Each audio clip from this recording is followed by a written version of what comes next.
Here we are then, back with Series 2 of Talking D&D, and of course it's all about the community, and the member of the community today we have is Jay Knight. How are you doing, Jay? Well, thanks, so. I'm fantastic. Glad we can do this again. Right, so we've discussed the topics. The topic for this is DMing / homebrew world. So my first start off thing to say is, how do you prepare personally a session as a DM? A lot of the time for me, because I do one game a week online, and then I do one game every other week in person. My online game, I like to have I have two screens set up, so I'll have my main game on one screen, my Discord on the other screen, and another bit with my notes on. So I kind of prep by making sure I run over what I did in the previous session, where the characters are, is there anything in the storyline that's important that they could be getting to, is there something that they need to know, or is it a kind of a free-flowing session for this week, is it a shopping session,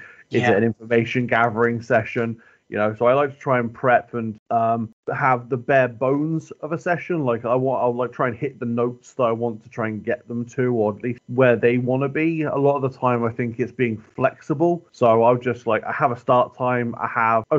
They were going to a town. What could happen in that town? So I might have a couple of random encounters ready prepped, or maybe a merchant or traveling, and just basic bare bones of setting up a session basically, and then just let the players take it from there.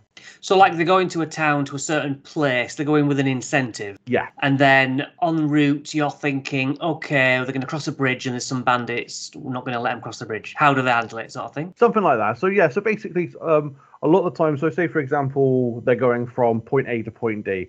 Point B. How long is that? So say for example, we're calculating they're in a horse and cart. It's going to take them 3 days. In those 3 days, what could happen is what I like to have a prep for. So it's going to be, okay, if they pass all their checks for watches and stuff, nothing's going to happen at night. If they fail that, maybe they get ambushed by a pack of wolves or goblins who are just randomly roaming the area and just looking for easy targets might pop up, or just a random roll. Okay, here's a traveling salesman, he's got some stuff for you to buy that you might be interested in. Just having little bits and pieces that help flavor out what can sometimes be a little bit of a boring traveling session otherwise. Yeah, so I understand that prep. I'm on board with that. So you're doing online. How do you manage the maps then? Do you just have a basic grass map ready, or? I've used one I've used a lot is I think it's called Agnazar's map generator. Okay. I can't remember exactly, but after this I'll send you the link if you want to. Please, we'll put it in. Yeah. Yeah, and basically it's if you really want high detail for a world. So if you want towns with populations, and you can filter it by different species, it's there, and then it'll give you the names of those towns and factions and principalities, duchies, kingdoms, empires, all in this one map. You say I want a map that X big with 5 factions controlling this area of land. That it will then just go, boop, here's a shape, and here are these 5 factions. And if you zoom in, it's here's a town here, here's a town there, there's forests and everything. And so it's a very interactive way of doing stuff, and I like that. Incarnate's always good, and just some of the ones that the community. I've put out to friends and stuff, going, I can't remember, one of my friends I was in a campaign with, I was running for. She said to me, if I use Incarnate or I use the map building software. If you ever want me to make you a map for something, give me the details and I'll send it to you. So I have a couple that I sent to her, and she was like, I need a dungeon that represents an abandoned underwater location, like an ancient civilization. Can you do me something along those lines? And she did, and was like, I need a dragon's lair in an oasis in a desert. Could you do me something along those lines? And she did, and they were fantastic maps. So I reach out and I do research, and with my maps I use Roll20, which I like for the online system. It's nice, it's easy to use, and sometimes I find you can have maps if you find them online. If you Google a map, sometimes there's already got grids on, Yes. And then you're trying to put your own grid on, and it Nightmare. completely messes it up. And you're just like, Yes. oh. So I try and either make them myself, or if I know someone who can make me a map, I'll ask them. Yeah, no, totally with you. I've used Roll20 and fiddly, but it got through some level of COVID times. So challenges in the game. What would you say? Think of a challenge that you have, or you find during your game. You've not prepped enough, or you've not got something ready, or. I think the greatest challenge for any DM is timing. Is timing in real life. Those, like, having a group of people, especially when you get larger groups, like I currently have 6 in my in-person campaign, having 6 people correlating their calendars to always be at a session at a certain time, and hopefully they turn up. Yeah. Is the biggest challenge for any DM. It's the curse of the calendar, is what I like to call it. Yeah. Because no one ever knows. It's like, you could, for all intentions, go, yeah, James, JJ, I'm going to be at your session next week. And it's like, Yeah. brilliant. I'm going to prep for that. And then 2 days later, it's like, I've got a hospital appointment, or something's come up. I just don't feel, I've got burnout. I'm not feeling up to a session. So that's the biggest challenge as a DM is, timing. But outside of that is then the flexibility to roll with not having a player at your table for a session. It's like, okay, how do we plan for that? So is somebody else gonna take over their role for a little bit? Are they just gonna roll for combat for them? Are you gonna keep them around? Are we gonna leave them in a town and have them catch up to you guys at the next session? And it's all about the flexibility. So I think for a DM, the 2 greatest challenges are getting everyone around your table and then being flexible enough to roll with it when everyone's not there. Yeah, now, if I can just chip in my view, Sure. because I have a home game at the moment, and it is fraught with a mother and son who you don't know when they're going to come, and I love when they come, okay, they're great, but life gets in the way, doesn't it? Exactly. And they completely vanish off the board. I'm like, they don't exist. And the other player's like, yeah, but can't they cast spiritual weapon? I'm like, this week they didn't exist. They never existed. Do you know what I mean? I just deal with it like that. They're on, they're off, and then I don't know. Maybe it's not very immersive, but that's how I do it. I like that. I've done something similar with my campaign. Is that there's a god in my world who likes to send people off on jobs and just do stuff randomly because that's his character. So basically, if someone can't be there, he's like, he's popped up. I need you for something. You're coming with me. Yeah, I mean, it works, doesn't it? Exactly. And then you can work that into like why they were away. Like when they come back and they're back around the table, you can have a quick 5-10 minute conversation with them, saying, okay, what do you want that job to have been, or this is what I've envisioned you were doing for this god whilst everyone else was away. If you want to explain that to the rest of the party, feel free. If you want to keep that secret as like, oh, these are secret jobs that I'm doing, no one else is going to know about these, then that's entirely up to you as well. Yeah, that's good. So how do you handle players? You do your prep, you're ready to go, and then players take the story in a different direction. How do you deal with them deviating from the planned story? Because we'll probably go into this a little bit later with the homebrew stuff as well. Because my world is entirely open world, I have that flexibility where if they go, okay, you've got job A, but we want to go and do plot B, it's like, okay, that's absolutely fine. However, there are going to be consequences. So say, for example, I've not done this yet, but say, for example, the parties come across, there's a dragon is terrorizing towns in the northern area, but they decide they're going to go south. That's fine. You can go south, but when you get back to north to dealing with that dragon, the damage that they've caused is going to be a lot more than it would have been had you gone north to deal with it at that point. So I put in consequences for them not taking plot point A. Not that it's wrong that they didn't, but it means that it's a living world. It's a living, breathing world. Just because they didn't do thing A doesn't mean thing A or the consequences of not doing it aren't going to happen. Time doesn't stand still in that little place because you've gone over there. Yeah, I absolutely agree with that. When I did my homebrew world myself, it was reacting without them. It's like you have 2 days to beat so-and-so to that place, and if you decide to go and do something else, then I'll change the writing by then and say, no, they're already there, and this is what happened. Yeah, I like that. But I find I can't do that in modules. I'll give you an example. I am running it doesn't really matter what I'm running. I'm running a game where just down the hall was like a main bad guy, let's say, for the next story beat. And he's like waiting there, and they decide to take an 8-hour rest before going down the corridor to his room. And I'm like, what, is he just gonna stand there, frozen, waiting for and that's what modules feel like to me. It's like you can't really move the pieces around too much, you know. Yeah, no, I agree. I like modules, and I like being able to take from modules. For example, I've got a copy of Candlekeep Mysteries, and I've effectively reskinned it and placed it in a library that's not Candlekeep. You can still use all of those stories, and all of the openings to them work. You just reskin them for the current location. It doesn't have to be Candlekeep. It can be any library you want it to be at, or it can be wherever they find this book that starts that mystery. Yeah. So, so that works there. I think with timing, especially for timing for short rests and long rests, I think with me as a DM, I think it's also understanding when's appropriate. So, them waiting 8 hours before they go and challenge a BBE, the big bad in a module, for me feels a little bit metagamey.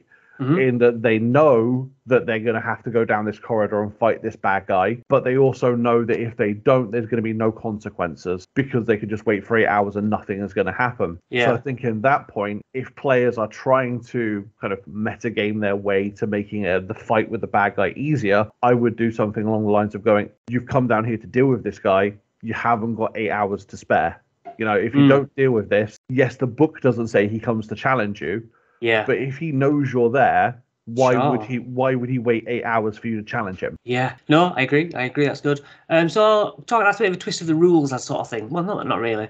But how closely do you stick to the rules? If someone says to you, can I know this is not how it works, but can I throw this health potion down and flick that lever and jump off this table, swing off the chandelier and hit him because it's really, really cool? Do you go, yeah? Or... I would say for that, I would say everyone's got free action, bonus action, main action. You want to throw. I would say you want to chuck your potion away so someone else can grab it. Give me a quick dexterity check. I want to see how well you throw that, because this is a glass vial. If you fail and you throw it, that's going to smash and be unusable.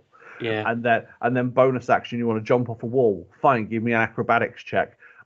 I will roll with the rule of cool, but I'll also implement things that mean that if you fail this cool thing that you want to do, you're not breaking the game effectively. It's still cool, and I like people who give you cool different things they do, but I will, for rulings, I tend to go on the side of what isn't going to ruin the game. Because sometimes there are rules that are just like, this doesn't help the player. This doesn't help with the immersion.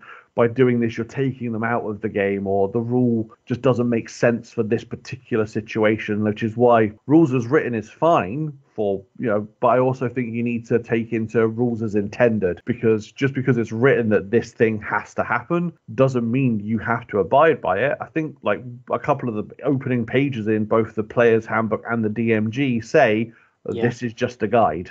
Yes. Right, I'm going to DM to DM now. I made a rare, maybe error of judgment, and I want to pass it to you. Okay. Yeah. Right, so all my party are downstairs in the house. 5 guards are rushing down the stairs. There's a wall of fire, so they can't actually get down the stairs. Both parties are kind of cut off from each other.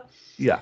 Now, I have a young teenager, he's a new player. Yeah. I'm going to throw grease through this fire, and I just went, okay, yeah, fine. You've seen Baldur's Gate 3. Yeah, it explodes, so it does a bit of fire damage. Cool. Then my regular, much later teen player said, now they're covered in grease, can I use Mage Hand to, push the top one so they all collide? I went, I think you'll find that Mage Hand can only move 10 pounds of things. And he went, well, how much is 10 pounds? He was like, what's 10 pounds is quite a lot. And I said, well, you're about 150 pounds. So it might move their arm. And he chunted again with another, my son, actually. My son was more on my side, it's not really, 10 pounds is a lot. And he was like, yeah, but 10 pounds is swords is a lot if it's thrown at you. And there was a debate. Anyway, I said, look, you can use it. I'm not stopping you doing it. And so I went, okay, I'll do that. I made you. I don't know nothing else. Next. And I went like that. And his face fell, and he was just like, like that's stupid. And I thought, that was a bit of an error. I made him wait. Did I make him waste his go? I kind of told him it wouldn't do anything, but then I didn't stop him doing it. But as soon as he did it, I went, no. Like, it was never going to work. What do you think of that? I think personally, I have a little thing that I do in my games I give to every player. Once a session, if it's in combat or anything at all, I call it the whoops retcon. In that you've done something, you told me you want to do something, but that thing is a little bit silly and isn't going to work how you want it to. So I go, yeah, do you want to whoops retcon that? Because that's not going to do what you want it to do. So I think I would have done something along those lines. I was like, yeah, your idea is fine, but the mechanics for what you want to do aren't available with the abilities that you have. So let's retcon that back. Is there something that your mage hand can do? For example, are there any boxes? Is there a chair? Could the mage hand have picked up a chair and flung a chair at a guard? That would have hit the guard, knocked him into the other, send them sprawling.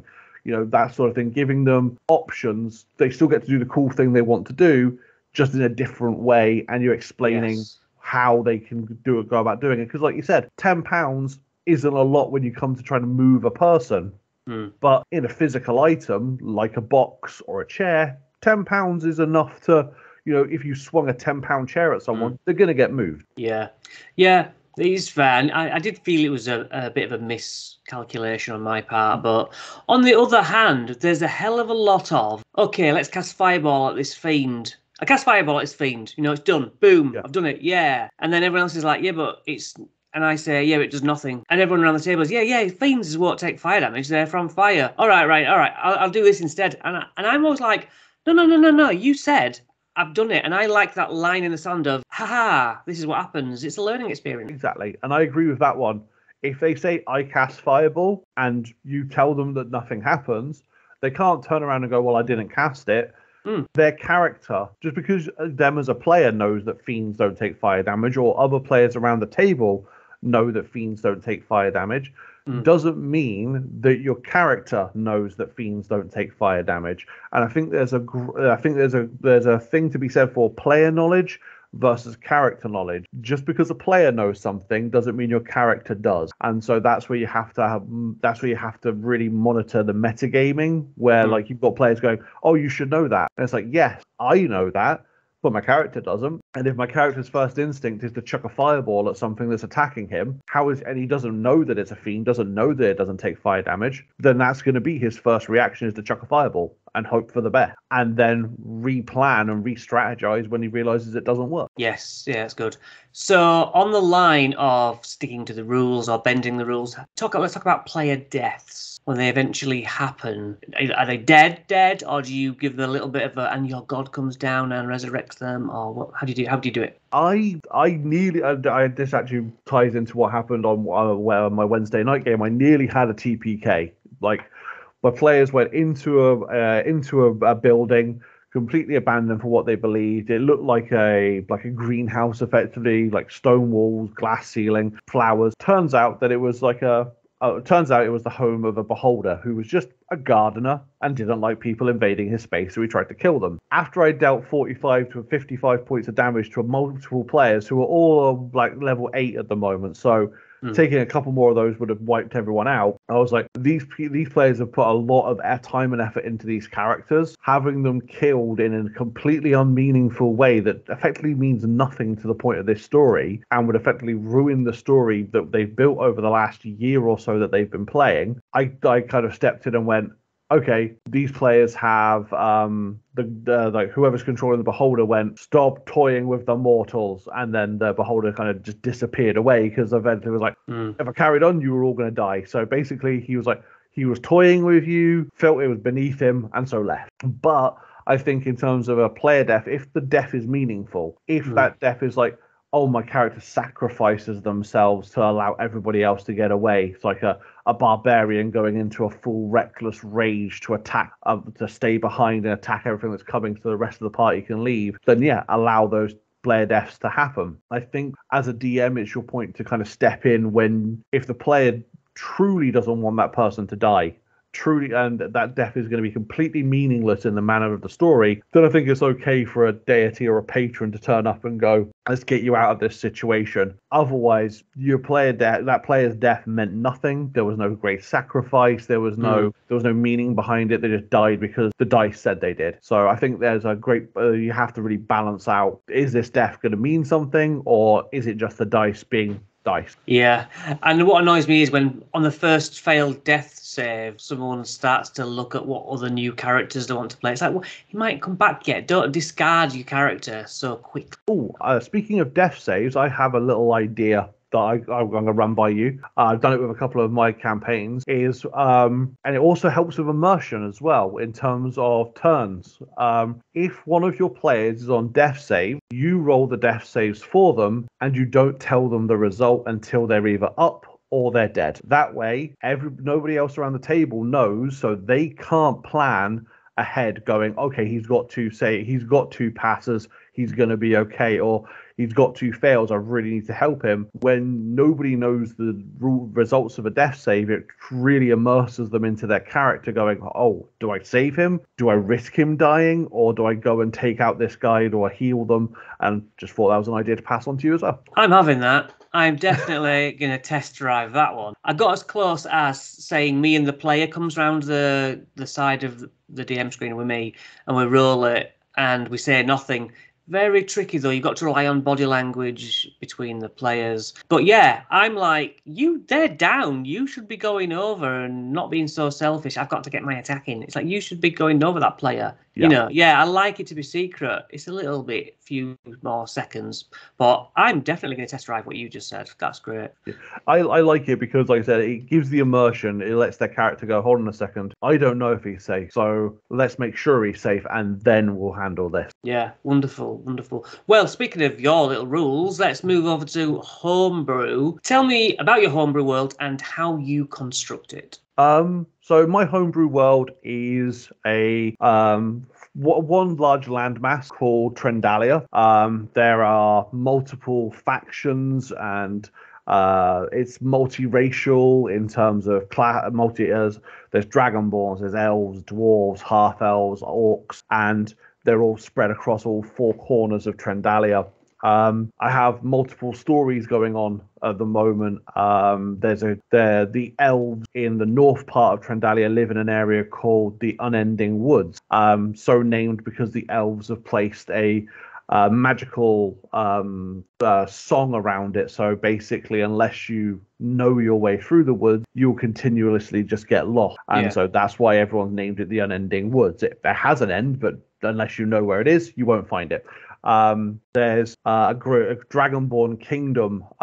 One of my players is until Rika is the uncrowned prince of the Dragonborn kingdom, who abdicated his throne to go off on an adventure, only to find that his entire kingdom has been usurped via a coup, and so he's debating whether or not he goes back to claim his throne or just carries on his adventuring ways. I've taken some Forgotten Realm stuff, so I have the Nine Hells in there. One of my characters, one plays a warlock who his patron is an old one, but he doesn't know that the old one is actually Asmodeus in disguise. So I've got lots of things going on there. And I created it first online during COVID times. Like Trendalia has existed for 3 or 4 years now, and I've taken multiple campaigns. It's never really ended. It's always just kind of been restarting with a new group and stuff. But this is the longest that I've had it going. And so I built the maps, I built the story. I think I spent a good 10 hours just at the desk, just writing, okay, major city, major town, who's running it, the conflicts, and just planning everything. And there's been some brilliant memes where it's just like people following rule books and it's like, I choose the easy life. And it's like, no, I choose pain, because I just sit here and just typing and stuff. But then I've taken big maps and drawn them onto ones and stuff. It's been so much fun. But yeah, Trendalia is the world that I created for ruling factions and things. And then I also have a god on the world who is called Trendle. because he's so arrogant. He's a trickster god. The entire continent is named after himself. Right. But he's also this fabulous character that I came up with in terms of the voices that I do. And a couple of people don't like the voice of Trendle, and are always just like when he turns up, just go, and then other people just fall about laughing when Trendle turns up.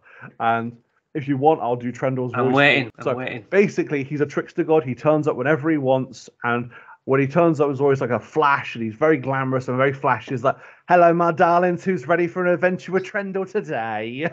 I get you. Yeah, that's what D&D's best at. You can make your friends have fun and a laugh, around the table. That's all it's about, isn't it? Yeah, I love it. And great. It's so much fun with that whole writing a story that you have an idea in your mind, and then what I like is the way that players come in and they put their own spin on a world that you've created. Like you can have, I don't know, like you could have Tolkien-esque levels of lore, but when a player comes in and puts their own little nugget in, I think that nugget from the player is almost more valuable than everything I've put in before, because it's theirs. It's their story that they're getting to enact. They're going, okay, this is what I want to do. And it's like, it's my world. You guys are living in it. And I just get the honor of telling your story. Yeah. Do you have like shifting cities? And by that, I mean, well, it's meant to be northeast, but since they're down here, I want them to encounter that next. Is it like that? Ever? Sometimes I'll do that. Yeah. Sometimes sometimes it's like, okay, I need you. They're going over to this location, and so where the town was doesn't really fit in terms of their travel. So let's just slide that town down a little bit, and it's like it doesn't matter in the grand scheme of things to move that town from like north to south or east to west.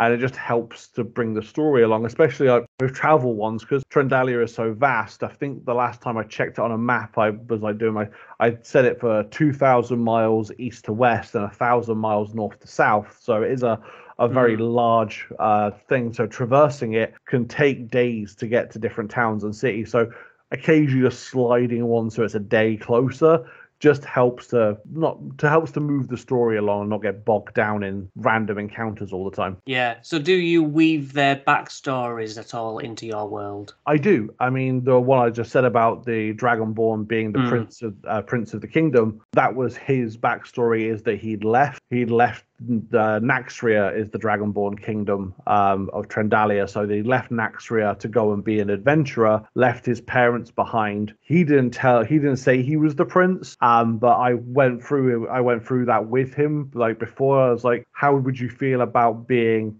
the prince of this kingdom and you've left because you didn't feel ready for the throne? And he was like, you know what, I like that idea. Can I also make it that I fled because my elder brother died, and that broke my heart? I didn't want to take over from my older brother and do his job that he was meant to have. And I was like, you know what, yeah, we're going to work this in.